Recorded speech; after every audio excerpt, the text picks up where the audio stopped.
South Korea just broke its all-time temperature record. North Korea has a solution. Sweet dog meat soup. State media recommends it as a traditional remedy against heat exhaustion, alongside watermelon and cucumbers. South Korea banned the dog meat trade last year. The heat wave is the same on both sides of the border. The survival advice could not be more different.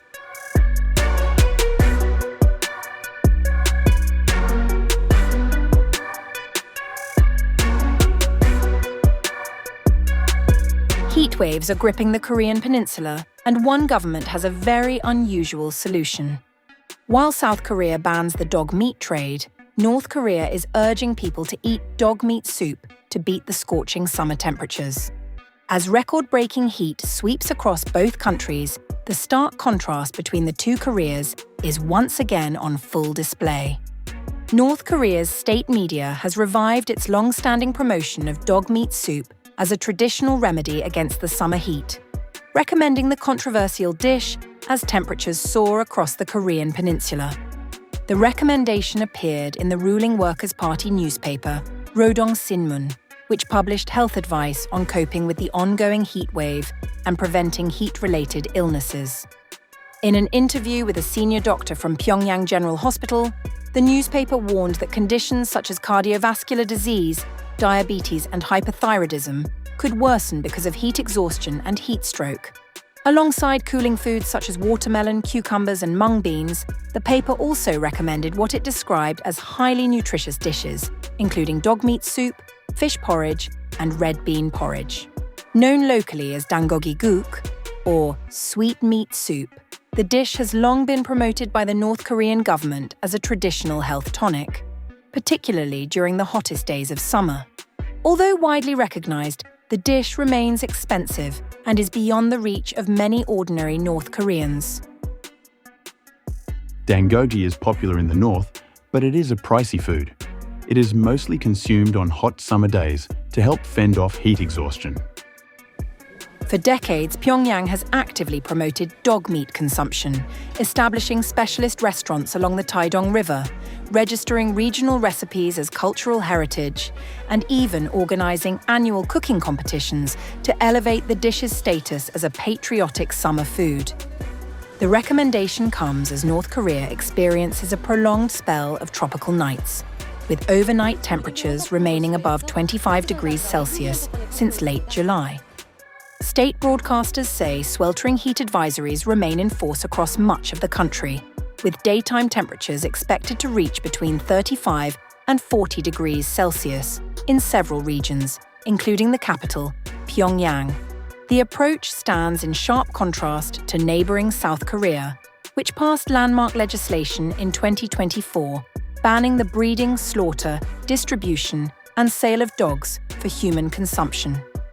The law includes a 3-year transition period ending in February 2027, after which offenders could face up to 3 years in prison or fines of 30 million South Korean won. As extreme heat continues to grip both Koreas, the weather may be the same on either side of the border, but the response to surviving it could hardly be more different.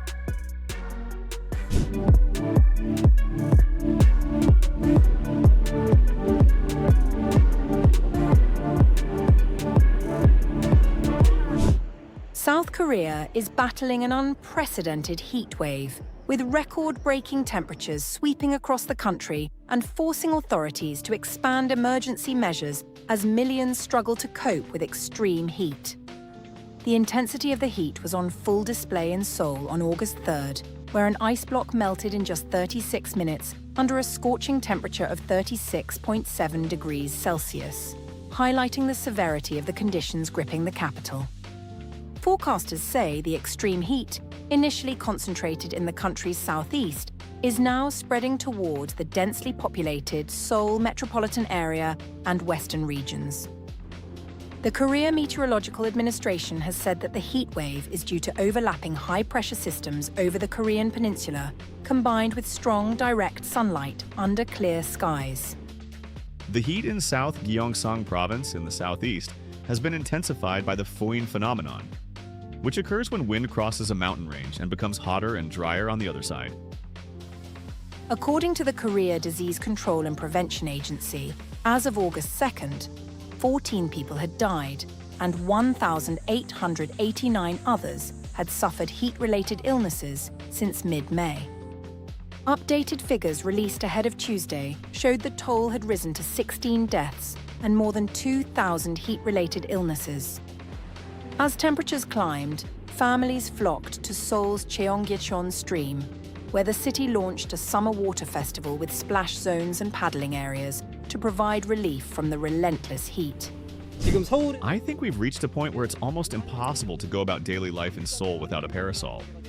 This climate crisis has become something citizens can feel on their own skin. Many residents said adapting to extreme heat is becoming part of daily life. It's great that there's a place where families can come together, cool off from the heat, play in the water, and spend time together. Younger residents echoed similar concerns while seeking relief from the soaring temperatures. Even though it's the hottest weather right now, it feels pretty refreshing here. I came to Cheonggyecheon because I heard there was an event where people could actually get into the water. Firefighters and other officials had been spraying water on roads in the area and checking on vulnerable residents for heat-related illnesses, said Jun Hong Cheol, an official at Yongdeungpo Fire Station. Record-breaking heat waves have continued day after day. Vulnerable groups in vulnerable areas are especially exposed to extreme heat. So Yongdeungpo Fire Station is carrying out preventive measures, including preemptive water spraying in vulnerable areas and continuous foot patrols to prevent possible cases of heat-related illnesses. On August 4th, with Seoul expected to experience its first ever severe heatwave warning, President Lee Jae-myung urged officials during a cabinet meeting to protect people's daily lives, strengthen power systems amid soaring electricity demand, and prepare for increasingly frequent extreme weather. Speaking at a cabinet meeting on August 4th, President Lee Jae-myung called on officials to take necessary measures. Record-breaking heat waves have been continuing day after day across the country. In some southern regions, unprecedented heat with temperatures soaring well above 40 degrees Celsius, 104 degrees Fahrenheit, has persisted for several days, making even people's daily lives difficult.